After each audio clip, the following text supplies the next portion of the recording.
आज वैसे 50 लेक्चर हो गए हैं, आपको जाके एक एक समोसा खाना चाहिए। चाहिए चाहिए चाहिए।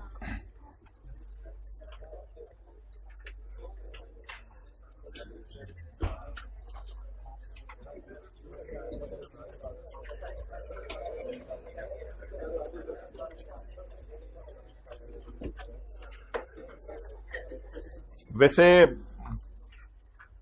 कुछ ज्यादा गम नहीं पाले हुए थे हमने पढ़ाई के साथ अपने जमाने में, तो आप लोग भी जरा फोकस होके अगर चलें तो कामयाबी आपके फुट चूमेगी। हमारी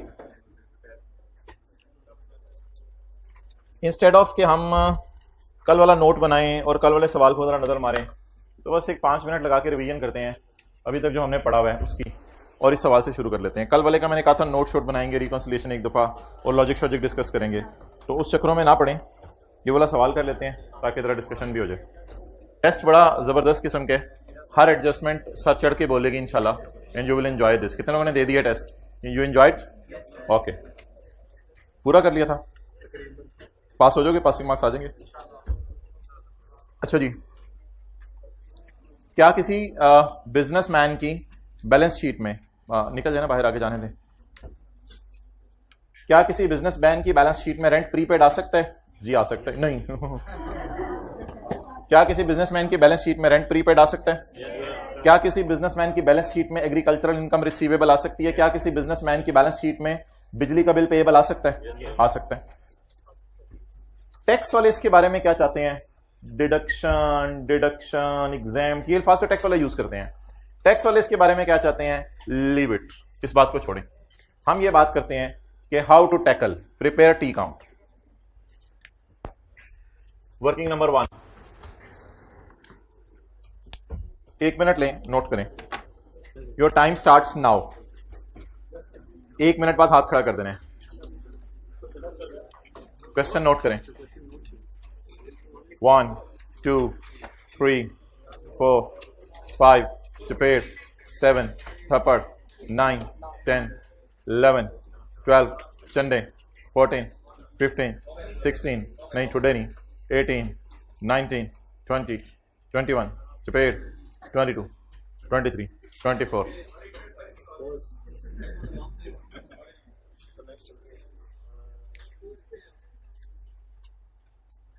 25। प्यार, मोहब्बत, शफकत, उल्फत, शफकत,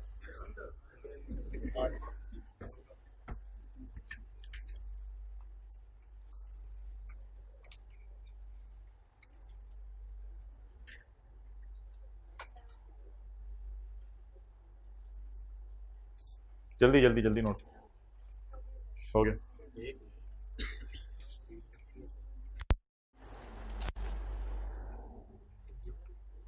हाँ, ये वाला भी नोट करना है। This is all a part of question.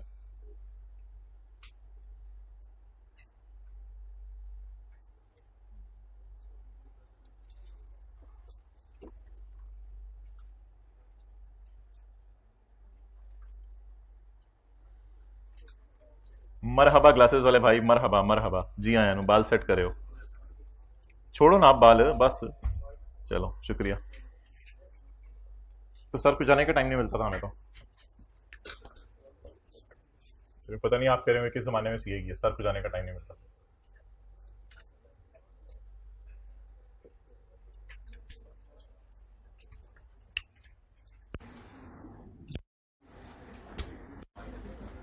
चलें जी, पहला सवाल मेरा, तसल्ली से ना सारी बातें सुनते रहिएगा, और आज हाउ टू टैकल वाला सफा नहीं खोलना। रेंट एक्सपेंस वाला है या इनकम वाला है? अगर रेंट के साथ रिसीवेबल या अनअर्न्ड लिखा हो तो इनकम वाला है, अगर रेंट के साथ पेएबल या प्रीपेड लिखा हो तो वह एक्सपेंस वाला है। तो रेंट एक्सपेंस का अकाउंट ओपन करते हैं, और प्रीपेड रेंट कितना है? 5। रेंट एक्सपेंस का अकाउंट ओपन हो गया और closing prepaid 5। How to tackle prepaid T count. Prepaid जो कार्ड होता है वो आज पे कर दिया जाता है, प्रीपेड कार्ड आज पे कर दिया जाता है और अगले साल खर्चे में जाता है। Any confusion? बड़ा तो क्या करती, इधर देख, पेड़ मारूंगी, इधर देख। अच्छा, प्रीपेड कार्ड आज क्या कर दिया जाता है? पे। और अगले साल स्क्रैच करेंगे, नाखून भी चिरचिर करेंगे, ऐसे अजीब सा महसूस होगा, तो अगले साल खर्चे में जाएगा। तो इस साल फिर क्या हो गया, पे। और ऑब्वियसली बैलेंसिंग भी इसी साइड के ऊपर आना चाहिए। कैश एक्सपेंसेस अकाउंट में इधर कैश आता है, एक बार याद रखिएगा, एक्सपेंसेस अकाउंट में यहां कैश आते हैं, इनकम्स अकाउंट में इधर कैश आते हैं। चले, rent is allowed as deduction when paid, कौन सी दुनिया में ले गए हैं, कैश अकाउंटिंग। कैश अकाउंटिंग में how to tackle in current tax, how to tackle, खर्चा उल्टा दें, नजर ही नहीं आ रहा, ऐड कर दें, खर्चा उल्टाकर पेमेंट माइनस कर दें, खर्चा उल्टाकर पेमेंट माइनस कर दें।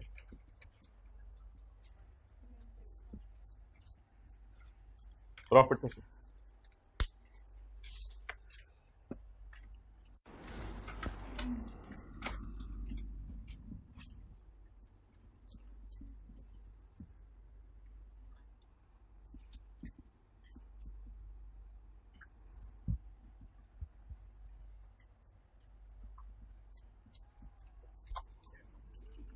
अच्छा जी,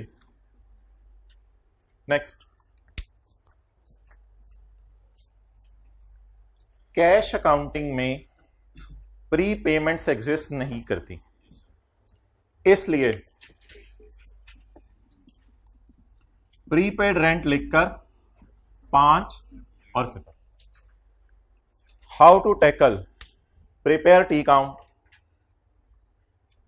खर्चा एड बैक करके पेमेंट माइनस कर दें। How to tackle, carrying amount will appear, tax base will be 0 because we are using cash accounting. Cash accounting में prepaid, payable, unearned, receivable exist नहीं करते। इस सारी डिस्कशन के बाद वो जो भाई आखिर में बैठे हुए, शुक्रिया मोहतरम, आपने मेरे कहने पे सीट बदली, अल्लाह आपको जज़ाए खैर दे। अब एक सवाल है मेरा आपसे, इन्होंने पूछा था प्रीपेड की तरह लॉजिक बता दें। अब यहां पर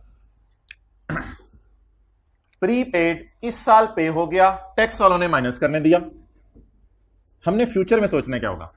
2017 के साल में जाकर जब ये प्रीपेड खर्चे में जाएगा, यहां से सोच लेना, जब ये खर्चे में जाएगा तो टैक्स वाले कहेंगे नहीं यार पहले माइनस करने दिया था, खर्चे में ना लेके जाओ, तो हमारा खर्चा वो उल्टाएंगे, तो ऐड बैक होगा। ऐड बैक होने की वजह से टैक्सेबल प्रॉफिट बढ़ जाएंगे, तो टैक्सेबल इन फ्यूचर, तो इसलिए इसका नाम हमने टीटीडी रखा था। और रूल 1 भी लग सकता है, ये एसेट है, तो think of the rule and give me your mind, mind अपना इधर मतवज्जे रखें। अगले साल क्या होगा, ये एक्सपेंस में जाएगा, जिसको यकीन नहीं आ रहा यहां से जरा नजर मार ले।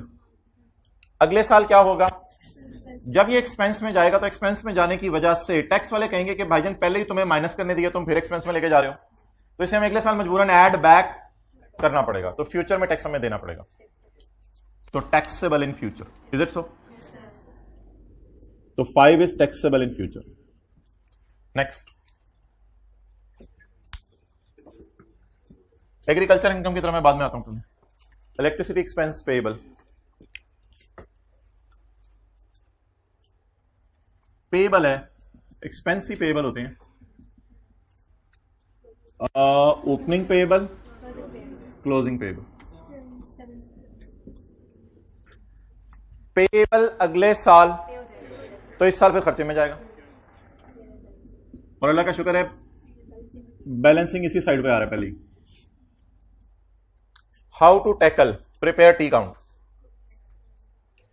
नेक्स्ट, एक्सपेंस क्या, बोले बोले बोले, फिक्रा पूरा करें ना, मैंने क्लास लेनी है। इलेक्ट्रिसिटी का खर्चा माइनस करने की इजाजत है जब बिजली इस्तेमाल करो तब खर्चे में डालो। हमने कहा पे करने पे ना खर्चे में डाले, हो नहीं नहीं नहीं नहीं नहीं नहीं नहीं नहीं नहीं नहीं नहीं नहीं नहीं नहीं नहीं नहीं नहीं, जब क्या करो, यूज करो तब खर्चे में डालो। इसका इंप्लाइड मतलब है ना कि पे हो या ना हो, इससे फर्क नहीं पड़ा। टैक्स वाले क्या कह रहे हैं, बिजली को तब खर्चे में डालो जब बिजली जलाओ। हमने कहा वो पे तो कहते हैं, पे से करने से कोई फर्क नहीं पड़ता, पे होना हो, पे होना हो, हमें से कोई फर्क नहीं पड़ता। It is allowed as deduction, ये खर्चे के तौर पे माइनस करने की जाता है। व्हेन पेड और व्हेन यूज्ड, कौन सी अकाउंटिंग लग रही है? Accrual accounting. ये सवाल में तो नहीं लिखा हुआ था उसने, लेकिन अंग्रेजी पढ़ के जो हमने कंक्लूजन ड्रॉ किए हैं उन्हें मैं आपके सामने लिख रहा हूं। तो ये कैश अकाउंटिंग फॉलो हो गई और यहां एक्रूअल अकाउंटिंग फॉलो होगी। अब जब एक्रूअल अकाउंटिंग आ जाएगी ना, तो बस आपके लिए चैलेंज सिर्फ ये होगा, सिर्फ एक चैलेंज है बस, you have to understand from this statement कि ये एक्रूअल अकाउंटिंग है या नहीं। उधर शुक्र करना है आपने, कोई सबर वाला सिनेरियो नहीं है, बिल्कुल आपने शुक्र अदा करना है, क्योंकि कोई मसला ही नहीं हुआ। मसला क्यों नहीं हुआ? मसला इसलिए नहीं हुआ कि हम ऑलरेडी कौन सी अकाउंटिंग टैक्स वालों ने कहने को मान गए हैं। अगर टैक्स वाले एक्रूअल अकाउंटिंग फॉलो कर रहे हैं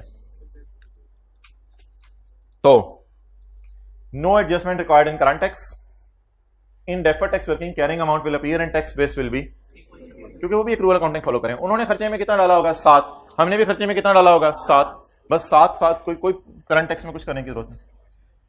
जब वो कह रहे हैं बिजली जलाओ तो खर्चा बुक करो, तो वो फिर पेएबल को पेएबल भी मानेंगे। तो जब भी टैक्स वाले एक्रूअल अकाउंटिंग फॉलो कर रहे हो तो हमने क्या करना है? Electricity payable,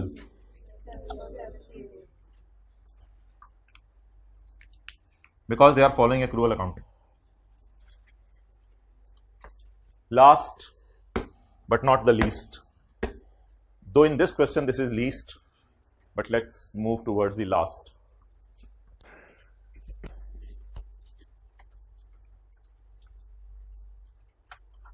agricultural income is receivable. अभी इधर ना देखें, टी अकाउंट बनाए। Agricultural income is receivable.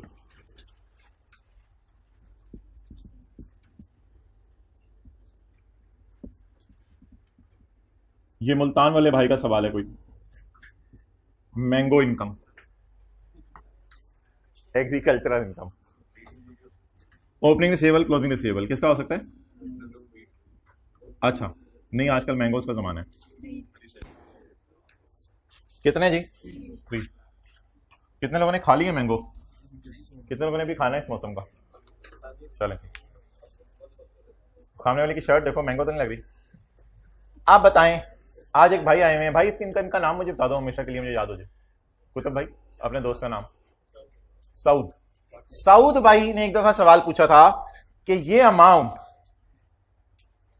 आपको कैसे पता चला कि ये P&L है या कैश है? तो सऊद भाई बताएं कि ये रिसीवेबल रिसीव कब होगा? अगले साल। Well done. रिसीवेबल रिसीव कब होगा? तो फिर इनकम में कब जाएगा? इसलिए मोहतरम आपको पता है ये साइड इनकम के लिए खास है, इनकम्स अकाउंट में, और ये वाली साइड कैश के लिए खास है। How to tackle, prepare T account. आगे चलें। Agricultural income is more from tax. Tax वाले कहते हैं कि हम एग्रीकल्चरल इनकम को टैक्स नहीं लेंगे। अच्छा, अब प्रॉफिट तक पहुंचते हुए एग्रीकल्चरल इनकम क्या हो चुकी होगी? कैसे पता चला? ये देख लें, प्रॉफिट तक पहुंचते एग्रीकल्चरल इनकम ऐड हो चुकी होगी। इससे क्या कर दें? एग्जाम्प्ट इनकम होने की वजह से 3। करंट टैक्स में तो ये हो गया। डेफर्ड टैक्स, अब ना ये सबर है ना ये शुक्र वाला सिनेरियो, ना कैश अकाउंटिंग है ना एक्रूअल अकाउंटिंग है। ये तो अजीब सिनेरियो है।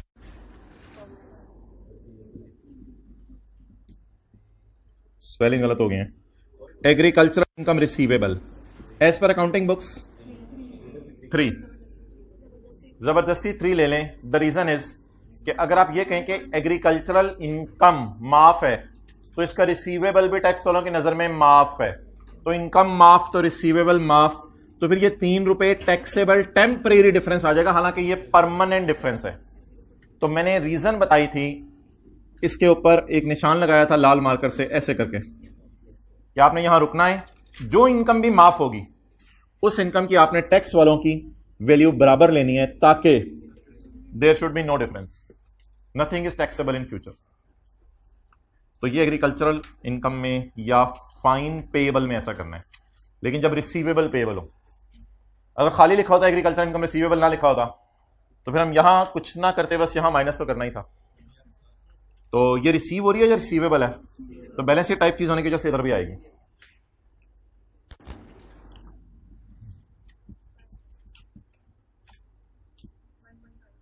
$1 डेफर्ड टैक्स लायबिलिटी।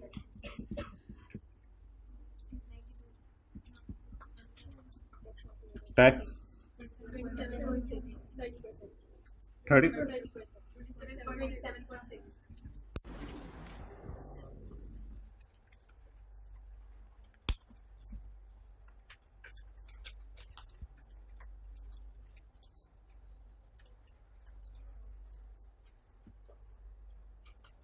ऊपर कर दो भाई इसको।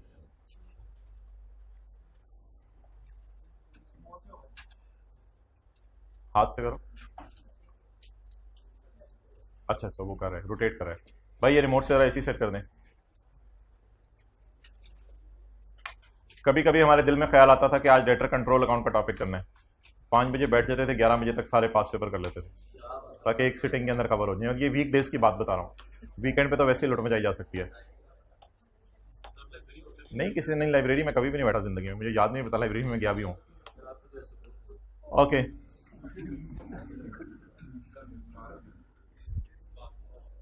ओके चलें जी आगे। अब खुद ही अज्यूम करके बातें मेरे को खुद ही किए जा रहे हैं। ब्रॉट डाउन 0, कैरी डाउन 1.5,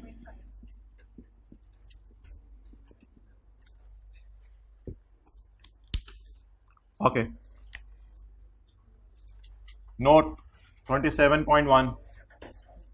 अब वो बस छोड़े परे, अब एब्रीविएशंस यूज करें। छोड़े सीटी खर्चा। अच्छा, आपको एक मैंने बात बताई थी कि कैश अकाउंट में इधर खर्चे आते हैं, यहां से जरा याद रखा जा सकता है हमेशा के लिए कि ये खर्चा है। ऊपर अकाउंट लाइबिलिटी है या एसेट है, इससे फर्क नहीं पड़ता। इधर हमेशा खर्चे आते हैं और इधर जो है वो खर्चों की रिवर्सल आती है। खर्चा 1.5,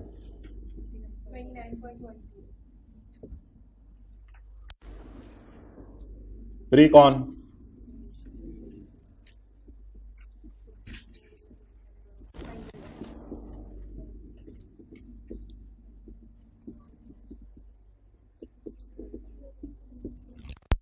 ओहो, इन्ना लिल्लाहि व इन्ना इलैहि राजिऊन। अब एग्जेम्प्ट इनकम, ये 3 की है ना, साइन अब वही यूज करने जो उधर यूज किया था। लेस एग्जेम्प्ट इनकम 3 का 0.29.1 आ जाके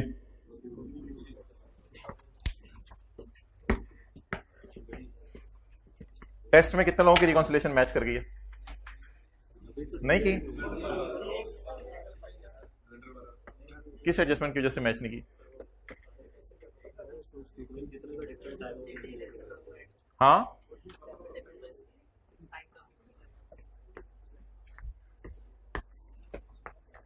तो 3 वर्किंग्स है कुतब जिंदगी में IAS 12 में।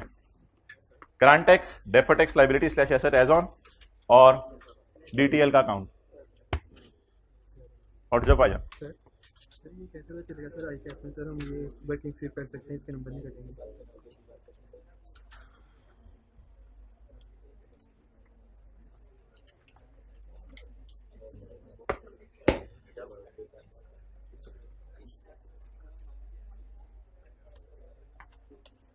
अच्छा भाई, एक मजबूरी सी होती है कि आई कैप तो अक्सर कह देता है कि शॉर्टकट चीज़ों के बता दिए जाएं, लेकिन अब शॉर्टकट फिर हर जगह लगता नहीं है, तो इसलिए कुछ ज़्यादा इसमें चक्कर में जाने की ज़रूरत नहीं। ये डाटा ऐसा है कि शायद कोई ज़बानी भी सोच सकता है।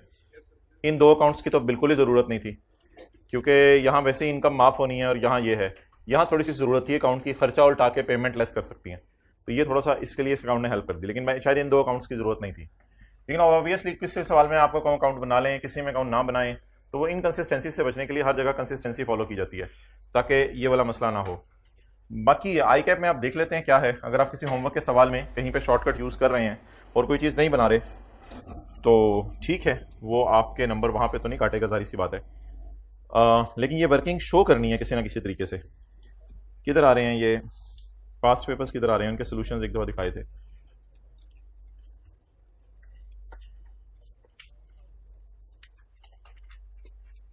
होमवर्क मैंने लिखा था एथिक्स रिवाइज करने हैं, 11 बजे से पहले अपलोड कर दिया था, मैंने कहा था देख लीजिएगा। हाँ तो ठीक है, सुबह तो उठे थे ना।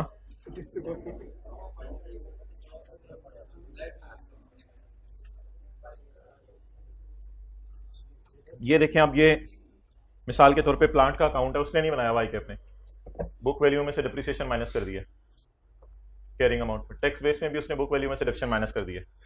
अब अगर कोई एडिशन वगैरह होती है तो वो प्लस की जा सकती हैं। So that is you can use investment property 45 की होगी, उसकी फेयर वैल्यू होगी 40, तो 5 का लॉस आ गया। ये इन्वेस्टमेंट प्रॉपर्टी का उसने टी अकाउंट नहीं बनाया हुआ, तो उसने बस यही DTL/A की वर्किंग की है और DTL/A की वर्किंग की है, और उसने ये करंट टैक्स की कैलकुलेशन की है, इसमें भी उसने कोई वर्किंग्स नहीं की, सारी किचमिची इधर ही मार दी है सारी। तो और उसके बाद इसने बस नोट बनाया, उसने तो वही 3 काम किए हैं। ये तो इतनी भी जहमत नहीं करता कि टी अकाउंट बनाए डेफर्ड टैक्स का। डेफर्ड टैक्स का टी अकाउंट भी सरकार ने यही बना दिया कुछ करके, पता नहीं। ये डेफर्ड टैक्स का टी अकाउंट है जहां से DT बैलेंस ही निकाला है उसने, तो इसने तो डेफर्ड टैक्स का टी अकाउंट भी नहीं बनाया। तो बहरहाल एक आपको शॉर्टकट दे दिया है। 5 to 10% लोग जो हैं थोड़े से तेज होते हैं ज़्यादा, तो वो लोग कर सकते हैं यूज़ मुख्तलिफ जगहों पे, बट ऑब्वियसली ये मैं आपको बता रहा हूँ ना, यानी कि ओपनिंग 0 है, क्लोजिंग लाइबिलिटी है, तो खुद ही सोच लिया खर्चा है, तो यहाँ पे उसने ये कर दिया 1.5 माइनस, वो सानू पहले समझ नहीं आ रही थी शॉर्टकट, छोड़े पर इन चीज़ों। ओके, अब मोहतरम तशरीफ़ ले आए पास पेपर क्वेश्चन नंबर 9। अब हमारा चैलेंज सिर्फ ये है कि कब कैश अकाउंटिंग फॉलो हो रही है, कब एक्रूवल अकाउंटिंग फॉलो हो रही है। चलें आज एक मजे का सवाल करते हैं, 5-7 मिनट हमारे लग तो जाएंगे, लेकिन शायद ये जिंदगी के किसी मोड़ पे हमें पे बैक कर जाएं। आप लोगों ने खुदा के लिए सॉल्यूशंस की तरफ नहीं देखना, बड़ी मजे की एडजस्टमेंट्स हैं। आप पेज नंबर है वैसे यार 311, लेकिन आप लोग मत खोलें अभी, आप अपने रजिस्टर पे 1 2 3 4 5 6 तक लिख लीजिएगा। चलें एक एक करके एडजस्टमेंट डिस्कस कर लेते हैं। इन फिक्रों को ना मैंने टी अकाउंट में नहीं खुलवाना, जरूरत पड़ी तो खुलवा लूंगा। फिक्रा पढ़ के आपने जज करना है, कैश अकाउंटिंग फॉलो हो रही है, सबर वाला सिनेरियो है, एक्रूवल अकाउंटिंग फॉलो हो रही है, शुक्र वाला सिनेरियो है, या परमानेंट डिफरेंसेस हैं। बस ये 3 चीजों में से आपने जवाब देना है। डिविडेंड इनकम पर तब टैक्स लगेगा जब डिविडेंड मिलेगा। कैश अकाउंटिंग, ये तो आपको PRC की तरह मैंने लॉलीपॉप खिलाया था कि आप जरा कंफर्टेबल फील कर दें, तो ये पास हो गया आपका। अब आप कहेंगे ओके तो मुझे ही मजा। अच्छा, रेंट को खर्चे के अलाउड और डिडक्टेबल के लफ्ज मैंने बताया था, कभी भी अकाउंटिंग के टीचर इस्तेमाल नहीं करते FR1 के, क्योंकि ये अकाउंटिंग के अल्फाज ही नहीं है। अलाउड, डिडक्टेबल, ये सारे अल्फाज कौन इस्तेमाल करते हैं? टैक्स वाले। रेंट खर्चे के तौर पे माइनस करने की इजाजत दी जाएगी जब कैश पे होगा, जब कैश पे होगा। ये भी आपको PRC करवाया अभी दूसरी टाइम। अच्छा आगे ये बताएं जरा, रेंट पे तब टैक्स लगेगा जब अर्न हो।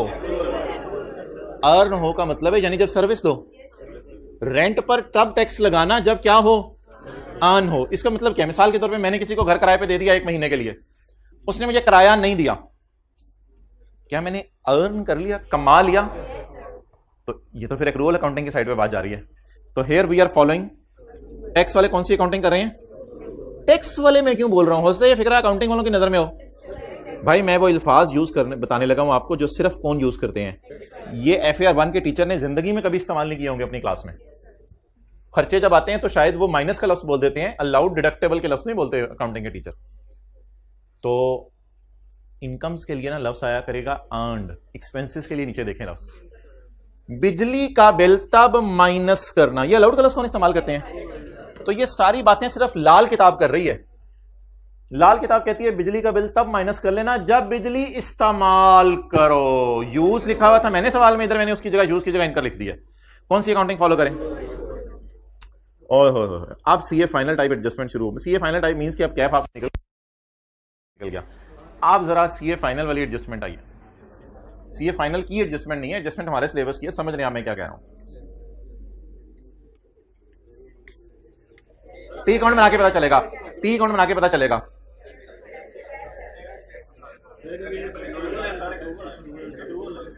फिरका वारियत हो गई ना।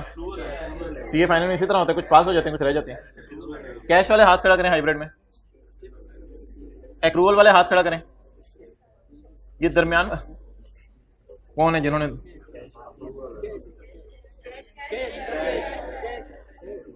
चलो यार हम तो ज्यादा अकल उकल नहीं लगाते, हम अकाउंट बना लिया करते थे। रेंटल इनकम का बनाने, रेंट एक्सपेंस का। Carrying amount of rent receivable is 10 रुपए। इधर ओपनिंग रिसीवेबल आता है, इधर क्लोजिंग रिसीवेबल आता है, उल्टा हो गया। इधर ओपनिंग रिसीवेबल आता है, इधर क्लोजिंग रिसीवेबल। अच्छा जी, नहीं प्लीज कमेंट ना किया करें। क्लोजिंग रिसीवेबल, आगे फिक्र ना पड़े। रिसीवेबल रिसीव कब होगा? अगले साल। रिसीवेबल रिसीव कब होगा? इनकम में कब जाएगा? थोड़ा सा जरा सोच के बताएं, अकाउंटिंग वालों ने किस साल इनकम में डाला है? अकाउंटिंग वालों ने किस साल इनकम में डाला है? इस साल इनकम में डाला है अकाउंटिंग वालों ने, इस साल इनकम में डाला। हाँ हाँ, अकाउंटिंग वालों का अकाउंट बनता है, ये टैक्स वालों का अकाउंट नहीं होता, याद रखिएगा। ये अकाउंट आईएफआरएस के मुताबिक अकाउंट है। अकाउंटिंग वालों ने 11 में इनकम में डाला है, टैक्स वालों से पूछते हैं कब इनकम में डालोगे? अगले साल, अगले साल इनकम में डालेंगे। इससे क्या लग रहा है आपको? अगले साल तो रिसीव होने, अगले साल तो रिसीव होने ना। उन्होंने कहा 12 में इनकम में डालेंगे, हमने कहा 12 में, हमने तो अभी डाला रे, तुम लोग 12 में इनकम में डालोगे? 12 में तो मिलेगा, तुम्हें मिलेगा तो डाल देंगे इनकम में। टैक्सेबल इन 11 तो नहीं लिखा हुआ, क्या लिखा हुआ है? टैक्सेबल इन 12, अगले साल टैक्सेबल है। अगले साल वैसे क्या होना है सोच के बताएं? रिसीव हो जाना ना। तो इसका मतलब है, मुझे लाइन पढ़ के ये लग रहा है वो लोग जा रहे हैं टैक्स मांगे 12 में, हम इनकम में डाल रहे हैं 11 में। तो ऐसी सूरत में मुझे तो एक आर्जी सा लग रहा है इनमें, कोई डिफरेंस है। और वो डिफरेंस जो है वो किस वजह से है कि अगले साल मिलेगा। अच्छा फिक्रा फाइनली जो बना ना, हमने अंग्रेजी पढ़ के टी अकाउंट बनाने के बाद जो फाइनल वर्जन बना फिक्रेगा, टैक्सेबल इन 2012 व्हेन रिसीव्ड, जब रिसीव होगा। कैसे पता चला रिसीव होगा? रिसीवेबल का मतलब है अगले साल रिसीव होगा। और अगर लिखा होता टैक्सेबल इन 11 एज वेल, 11 में ही टैक्सेबल है, फिर हम भी 11 में इनकम में डाल रहे होते, वो भी 11 में इनकम में डाल रहे होते, और हम दोनों आपस में क्या मिल लेते? गले मिल लेते। हम दोनों आपस में गले मिल लेते। अभी अकाउंटिंग वाले कह रहे हैं हम 11 में इनकम में डालेंगे, इन्होंने कहा हम 12 में इनकम में डालेंगे। अच्छा जी, ये कौन सी अकाउंटिंग बनी? Cash accounting. कमाल। अच्छा, हम पता क्या किया करते थे? आप कह रहे हैं हम ही फिर कर लें ये खुद ही।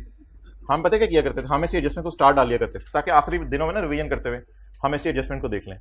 हम लोग होमवर्क में भी इसी तरह करते थे, जो एडजस्टमेंट का सोल्यूशन गलत होता ना उसको स्टार डाल लेते थे, फिर बार बार टीचर से जाके पूछते नहीं थे कौन कौन से सवाल करें सर।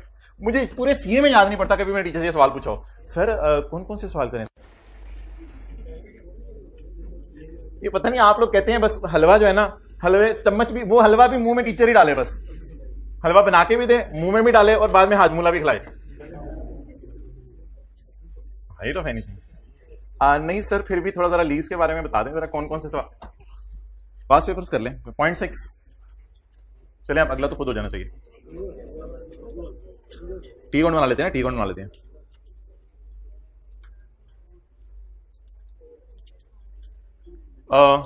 रिपेयर एक्सपेंस ही होगा ना, रिपेयर एक्सपेंस। आपको पता है एक्सपेंसेस का ओपनिंग पेबल इधर आता है।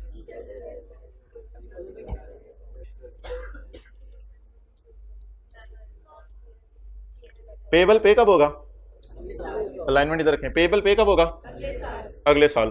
खर्चे में कब गया? चलें, as per accounting rules it is an expense of 2011। As per accounting rules it is an expense of 2011। Deductible in 11। मैंने कहा हम भी 11 में डिडक्ट कर देंगे। हमने कहा भी पे नहीं हुआ, नो प्रॉब्लम एट ऑल। हमने कब माइनस किया? मुझे पीएनएल से पता चला, ऐसे तो हम नहीं होता, मैं तो हाउ टू टैकल में टी अकाउंट बनाता हूं पहले। तो हमें पता कैसे चला? खर्चे में गए साल टी अकाउंट बना के पता चल गया। हम ले गए खर्चे में, हमने कहा टैक्स वालों से यार आपकी क्या राय है, पे करने पे 12 में खर्चे में डालोगे या अभी खर्चे में डालने दोगे? तो अभी खर्चे में डाल दो। तो बस फिर अब ये कौन सी अकाउंटिंग फॉलो हो रही है? Accrual accounting. माशाल्लाह, बच्चे के 6/6 नंबर आए। तो ये जी 6 एडजस्टमेंट आप लोगों के जज्बात में आके बच्चे को वेरी एक्सेलेंट।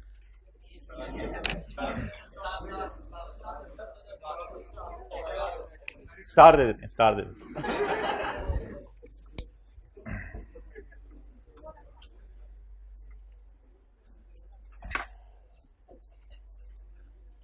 आज हम गुलाब ढूंढते हैं।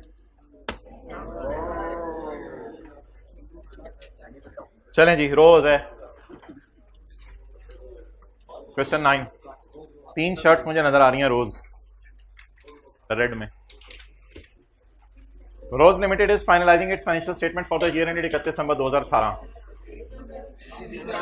379 चुप रहे, मेरे को पूछा। Rose Limited is finalising its financial statement for 31 December 17। नहीं अच्छे बच्चे आप लोग सारे। In this respect the following information has been gathered. कभी कभी थोड़ा सा आपको तंग करके ना मकसद ये होता है कि आपके अंदर सब्र का पैमाना बढ़ाया जाए, ठीक है। In this respect following information has been gathered. Required compute deferred tax liability slash asset to be recorded in balance sheet as on 31 December 17। मैं सारे डेटे में से सिर्फ काम की चीज हाईलाइट कर रहा हूं। सोचें कौन सी वाली वर्किंग को रिक्वायरमेंट के जरिए करवाना चाह रहे हैं। DTL/A as on 31 December 17। DTL/A as on 31 December, सिर्फ ये वाली इंफॉर्मेशन चाह रहे हैं। यार वो टाइम बड़ा लग गया था पेपर में। हाँ, मैंने सवाल करने के बाद रिक्वायरमेंट पढ़ी, मैं तो करंट टैक्स भी साथ साथ कर रहा था। क्या मतलब पेपर में ऐसा भी हो सकता है, यानी सारा नोट कराएं और पेपर में हमें खाली DTL/A आ जाए? हो गया, आप क्या करें, हो सकता नहीं ऐसा हो जाता है ऐसा। हाँ जी, DT ही नहीं निकल सकेगा। आई 100% एग्री विद यू, DT नहीं निकल सकेगा। और नोट शॉट, तुम तीर आजमाओ हम जिगर आजमाएं।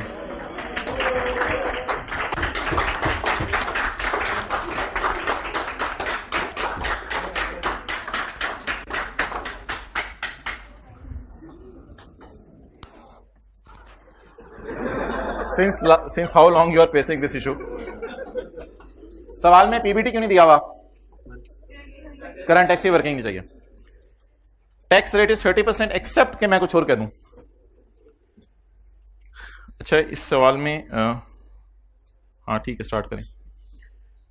Point number 2, this is the adjustment जो आप पहली दफा देख रहे हैं। तो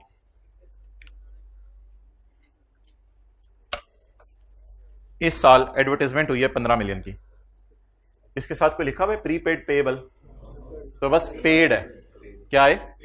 पेड है, कुछ भी नहीं लिखा हुआ प्रीपेड पेएबल। तो वो हाउ टू टैकल वाली एडजस्टमेंट नहीं है कि how to tackle prepare T account prepaid payable लिखा हुआ नहीं।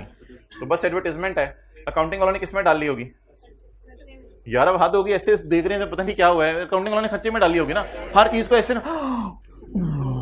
एडवर्टाइजमेंट क्या होती है यार? बैलेंस शीट में नॉन करंट एसेट में बिल्डिंग के नीचे आती है। ऐसे कभी कभी आसान चीज भी आ जाती है, दीवाने हो जाते हैं आप। तो एडवर्टाइजमेंट का खर्चा हुआ है जी, अकाउंटिंग वालों ने कहां डाला होगा? बस बताने की जरूरत ही नहीं है। अकाउंटिंग वालों ने कहां डाला होगा? खर्चे में डाला होगा। आपको एडवर्टाइजमेंट हम पता है खर्चे में डालते हैं, कभी भी कैपिटलाइज करके अमोर्टाइज नहीं करते। तो it is an expense. Accounting वालों की नजर में एडवर्टाइजमेंट क्या है? एक्सपेंस। प्रॉफिट तक पहुंचते हुए ये क्या हो चुकी होगी? माइनस।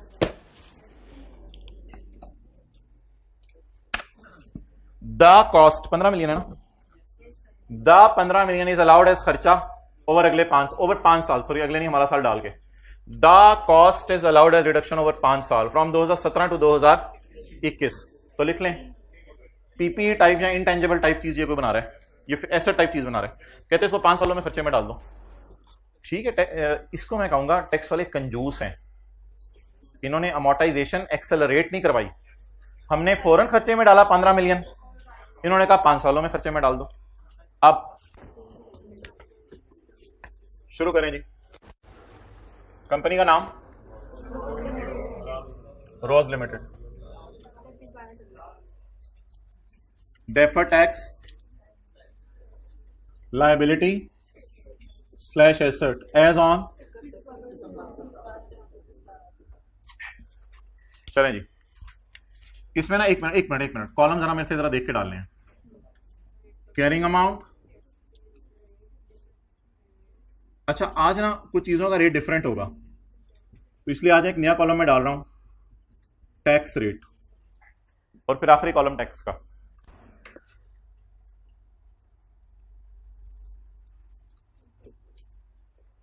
जी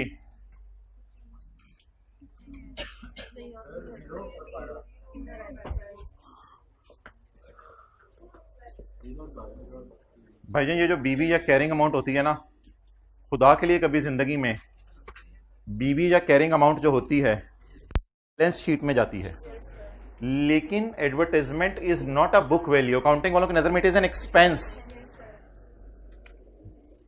करना वैसे ये था,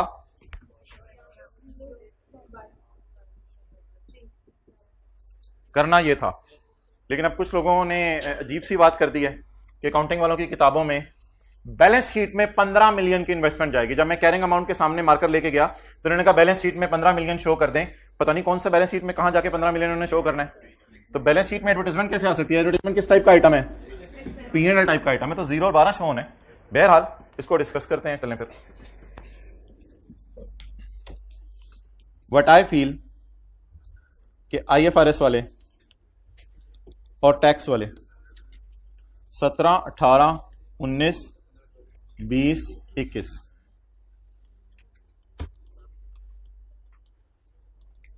ये एंट्री पड़ी थी बचपन की क्लास में, भूल गई है तो किसी PRC वाले बच्चे से पूछनी है। टैक्स वाले ऐसा डेबिट, एक बार याद रखिएगा, जिस चीज को भी 4-5 सालों में खर्चे में लेके जाना होता है ना, वो फिर PPA टाइप या इंटेंजिबल टाइप चीज बन जाती है। प्रीपेड टाइप कर लो, जो मर्जी नाम रख दो, बस उससे भी काम चल जाएगा आपका। मैं असल में एसेट टाइप रख रहा हूं, कोई मसला ही नहीं, बिल्कुल कोई मसला नहीं, बस एसेट्स में शो करनी है आपने। मैं इस एडजस्टमेंट को PPE टाइप और इंटेंजिबल टाइप करके करवाया करूंगा, ताकि वो जो एक्रूअल्स के 4 कॉन्सेप्ट है ना, प्रीपेड, पेबल, उनसे ये मिक्सअप ना हो, इसलिए इनको मैं इस तरह करवाऊंगा। बहरहाल नाम के इख्तलाफ है, नाम जो मर्जी रख लीजिएगा। अच्छा जी, एसेट डेबिट कैश क्रेडिट और अमोर्टाइजेशन या डेप्रिसिएशन डेबिट, बस खर्चा अलाउ करना है आपने।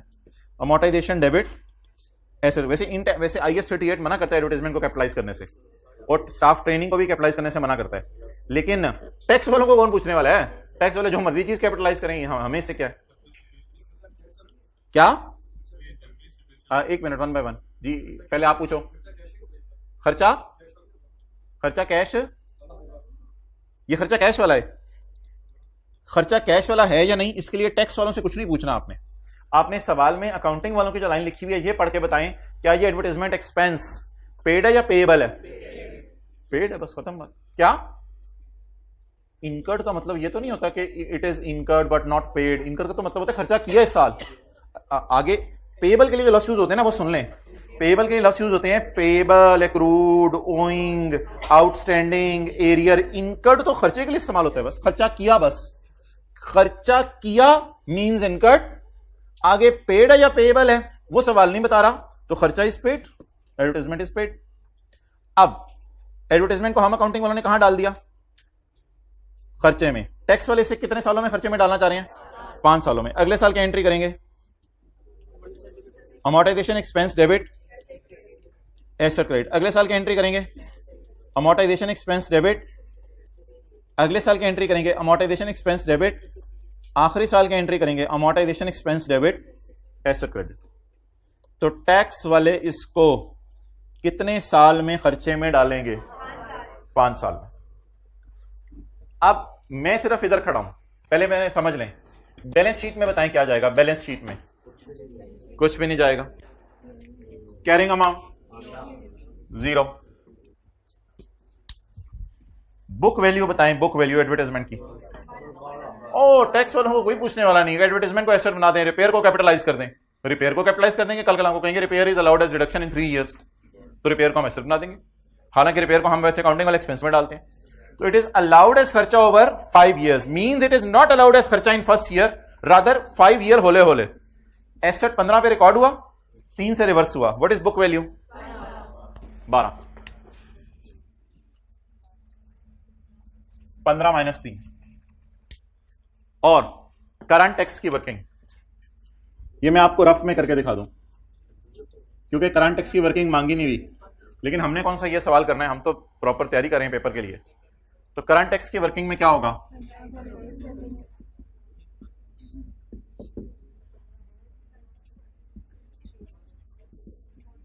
अकाउंटिंग वालों ने खर्चे में डाला है 15, इसको उल्टा के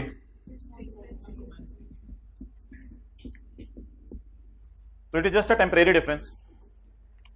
we have incurred expense of 15, that will be reversed as per tax rules. It is allowed as reduction over 5 years। Tax वालों की नजर में ये 5 साल में माइनस होगा। जो चीजें 5 साल 4 साल में आहिस्ता आहिस्ता माइनस होती हैं, दैट इज लाइक पीपीई और इंटेंजिबल।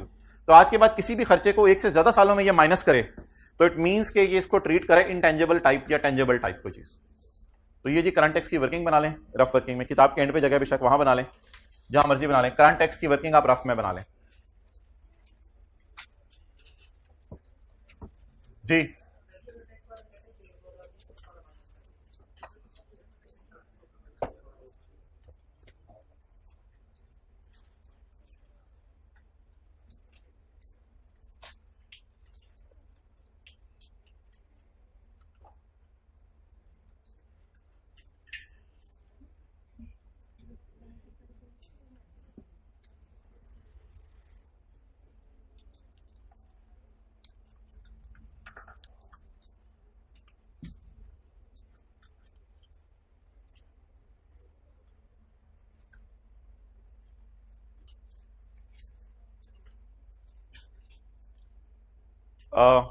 एक भाई ने बड़ा टेक्निकल सवाल पूछा है, अच्छा सवाल पूछा है। उन्होंने कि in 2017 we have incurred advertisement expense of 15। However tax authorities say that this 15 will be allowed as reduction in 2020। हमने कहा क्या मतलब है? कहता है this is allowed as reduction in 2020, कहता है it is allowed as reduction in 2020। अब इस तरह हो जाएगा, कोई मसला नहीं, कौन पूछने वाला यार इनको। उन्होंने टैक्स वालों ने कहा 2-3 साल साइड पे हो जाओ, हम 2020 में माइनस कर देंगे। हमने कहा क्या मतलब, क्या व्हाट डज 2020 मींस? इन्होंने कहा समझ नहीं आ रही, समझाएं तुम्हें, और कह दिया हमने 2020 में माइनस करने, तो 2020 सब में आगे चल रहा हूं। अब ऐसी सूरत में क्या होगा? ऐसी सूरत में भी हम इसे ऐसा टाइप चीजें लेंगे, ऐसी सूरत में भी हम इसे ऐसा टाइप चीजें लेंगे और क्या करेंगे,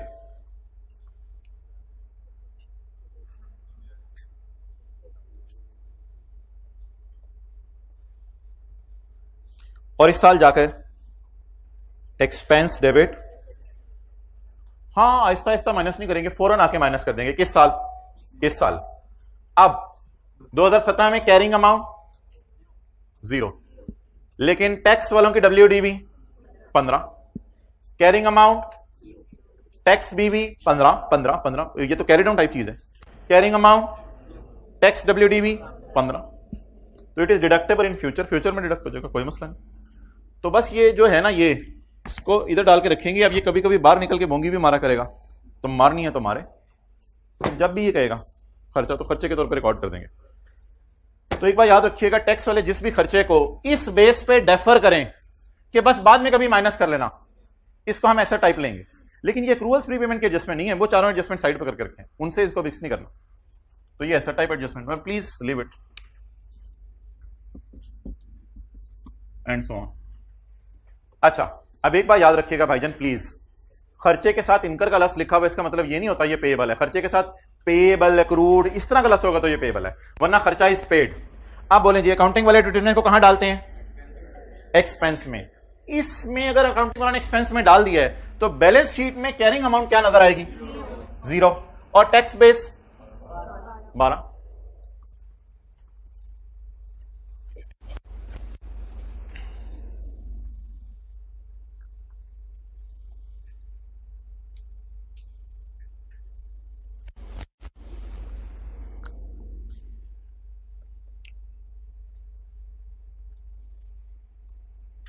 आगे चलें, first adjustment is done.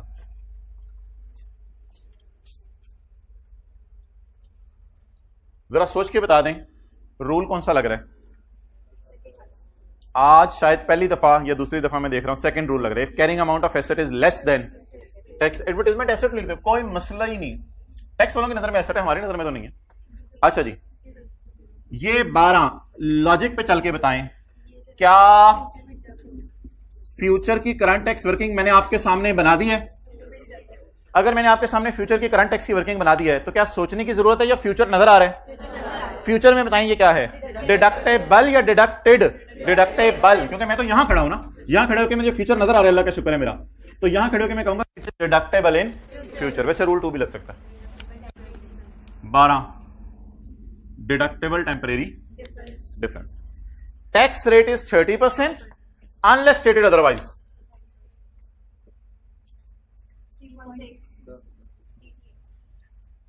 Deferred taxes. Duster दे दो।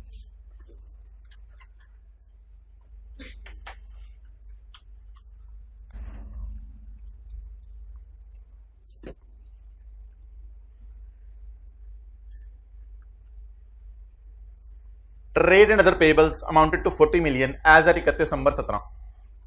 Trade and other payables amounted to 40 million as at 31 December 17 which include unearned commission income of 10 million, जिसमें अनअर्न कमीशन इनकम पड़ी है 10 मिलियन की। ये क्या होता है, मैं मुझे कैसे पता चल जाता है ये इनकम है ये एक्सपेंस है? आपको कमीशन एक्सपेंस भी हो सकता है।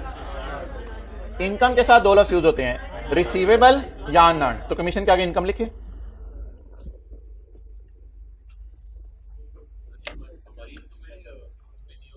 नहीं, ये हमारी इनकम नहीं है। Please how to tackle T कौन बनाने दे मुझे। मैं वैसे बता रहा हूं ये इनकम टाइप कमीशन है या एक्सपेंस टाइप कमीशन है। इनकम टाइप हमारी इनकम है या नहीं, या कैश रिसीव हुआ है या नहीं, वो टी कौन बना के देख लेते हैं। अच्छा, trade and other payables are 40 which include unearned commission of 10 million. किधर है annual report 2019? Trade and other payables किधर है? Trade and other payables, trade and other payables note number कौन सा है? 15। ये पैकेजेस के फाइनेंशियल में ट्रेड एंड अदर पेबल्स 15। ये क्या है? Balance sheet. बैलेंस शीट में मुझे कहां नजर आ रहे हैं trade and other payables? Current liabilities में। कितने नजर आ रहे हैं? 3, 4। इसमें कोई काफी सारी चीजें इंक्लूड हो सकती हैं, काफी सारी चीजें। नोट नंबर कौन सा? 15। हो तेरी खैर, ऐसे रख, छिक के रख। ट्रेड एंड अदर पेबल्स, हमारे सवाल में तो कोई भी अनअर्न नजर नहीं आ रहा। Advance from customers, it is unearned, it is unearned. दुकानदार को आपने जाके कैंटीन शॉप वाले को पैसे दे दिए, कल समोसा खाऊंगा, कल समोसा खाऊंगा। दुकानदार इसके दो नाम रख सकता है, एडवांस फ्रॉम बबलू और liability to deliver goods in future. Trade and other payables are 3486 which include unearned income of 9, जिसमें अनअर्न्ड इनकम 9 की पड़ी हुई है। तो कोई मसला नहीं, बाकी चीजें हम अलग अलग दोनों करके शो कर देते हैं। बस ये तो मार्क्स इजी आपको मिल जाने हैं तोहफे के। कैरिंग अमाउंट दोनों चीजों की अलग अलग इसने करके दे दी। तो बिजनेस के ट्रेड एंड अदर पेबल्स में आपको पता है असल में क्रेडिटर होते हैं। असल जो ट्रेड एंड अदर पेबल्स है ना बिजनेस के, वो क्रेडिटर्स होते हैं। लेकिन कुछ चीजों, कुछ लोगों से हमने चीजें उधार पे ली होती हैं। अब होंडा एटलस कार को जरा जहन में लाएं, उन्होंने टायरों के पैसे नहीं दिए, कहां नजर आएंगे? लाइबिलिटीज में। उनको सर आसिफ ने गाड़ी खरीदने के लिए एडवांस दे दिया, वो भी लाइबिलिटीज में नजर आएगा। जनरल टायर से टायर उधार खरीदे हुए हैं होंडा ने, वो भी लाइबिलिटी। सर आसिफ से पैसे ले लिए लेकिन उनको गाड़ी डिलीवर नहीं की, वो भी लाइबिलिटी। तो trade and other payables include unearned. और अगली एडजस्टमेंट, अगली एडजस्टमेंट में पहली दो लाइनें पढ़ लें, वो भी साथ ही फारिग कर दें। Other receivables amounted to which include a dividend receivable. Other receivables तो हो सकता है फाइनेंशियल स्टेटमेंट्स में कोई अदर रिसीवेबल्स भी होते हो।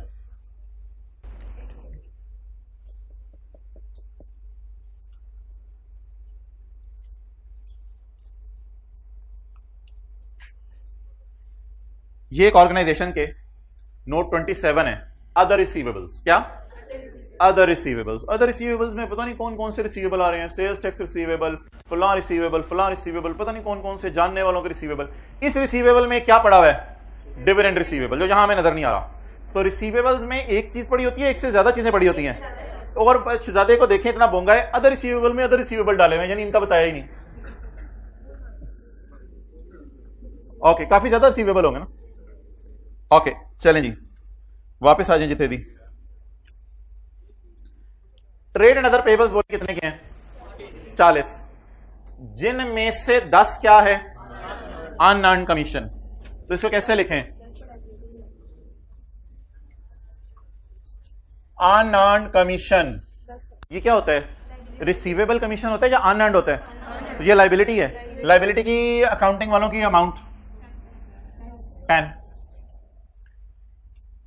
एक लफ्ज में लिखने लगा हूं, नहीं नहीं नहीं नहीं, other trade and other payables, या अदर के लिए आपको डुप्लीकेशन हो जाएगी, रिमेनिंग कर देता हूं, रिमेनिंग कर देता हूं, ज्यादा अच्छा लफ्ज हो जाएगा, remaining trade and other payables, remaining trade and other payables. What are total trade and other payables? 40। इसमें क्या पढ़ा है? अनअर्न्ड कमीशन, उसे अलग कर दिया, उसे अलग करने के बाद बाकी क्या बचे? रिमेनिंग का शुरू लिखिएगा, remaining trade and other payables. ये सवाल ना आसान है, कैरिंग अमाउंट्स फौरन खुद दे रहे हैं। बच्चे सवाल को देख के एंड में परेशान हुए थे, क्या हुआ? वो कहते हैं मैं खुद दे देता हूं तुम्हें सारी चीजें, बस पोस्ट करते रहो जी। 30, या आप ऐसे भी कर सकते हैं पेपर में, छोटा सा टोटल 40 करके और बैलेंसिंग 30।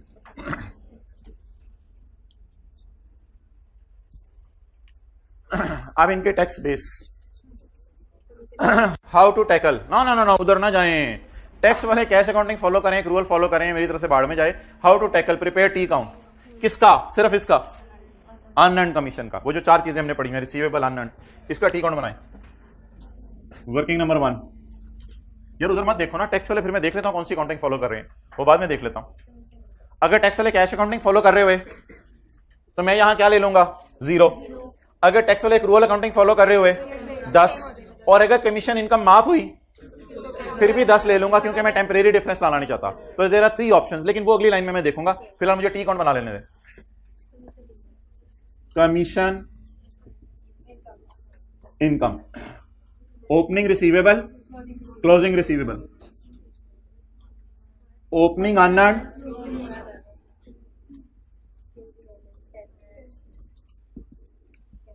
ये अनअर्न्ड अर्न होके पीएनएल में कब जाएगा? बोल दिया ना, अगले साल बोलें। ये अनअर्न्ड अर्न होके पीएनएल में कब जाएगा? तो इस साल कैश आया, वही जो सारा सिर्फ गाड़ी के पैसे देके चले गए एडवांस में, या हमने कोई कमीशन कमाने वो एडवांस में मिल गए।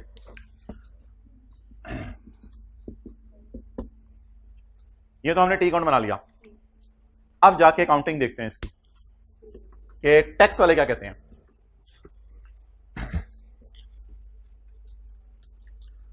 कमीशन पे तब टैक्स दे देना जब तुम कमाओ, मिले या ना मिले इससे फर्क नहीं पड़ता, मिले या ना मिले इससे फर्क नहीं पड़ता। ऐसे जब कमाओ यानी जब सर्विस दे दो। कमीशन इनकम क्या होती है? कमीशन इनकम ये होती है, आप किसी के लिए चीजें बेच रहे होते हैं तो आपको कमीशन देता है। तो आपने किसी के लिए कोई चीज बेच दी तो क्या हुआ? कमीशन आपको रिसीव हो गया या अर्न हो गया? बोले अर्न। अर्न का मतलब बताएं। कमीशन पे तब टैक्स लगेगा जब कभी कमाओगे या जब कभी मिलेगा।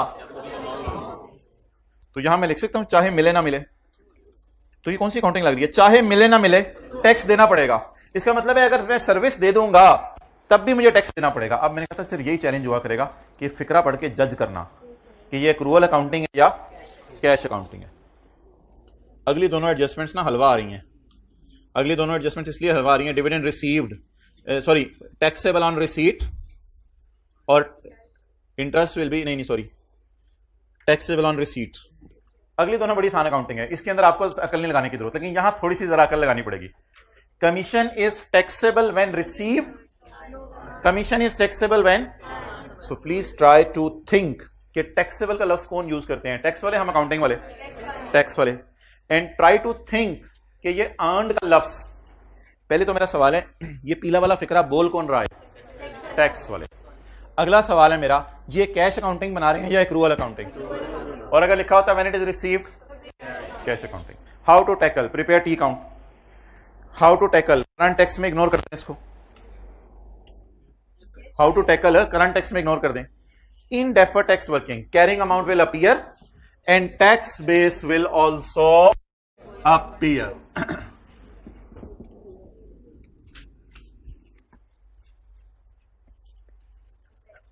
ये सारी बहस वो है जो कि 2 दिन से पीछे चल रही है। अनअर्न्ड के साथ क्या करना है? आपको सवाल है तो पूछें। टी काउंट हाँ करंट टैक्स में हेल्प कर देता है, बाकी जगहों पे हेल्प कर देता है। अब कुछ जगहों पे मैं बनाऊं, कुछ जगहों पे ना बनाऊं, तो आपके जहन में सवाल आने, बता दें कब बनाना है कब नहीं बनाना, तो बस बनाने दें मुझे। टी काउंट से ये भी फायदा हो जाता है, नजर आ जाता है अर्न अगले साल, अनअर्न्ड अगले साल अर्न होगा तो फिर इस साल कैश में गया है। कर दें दूसरा शुरू।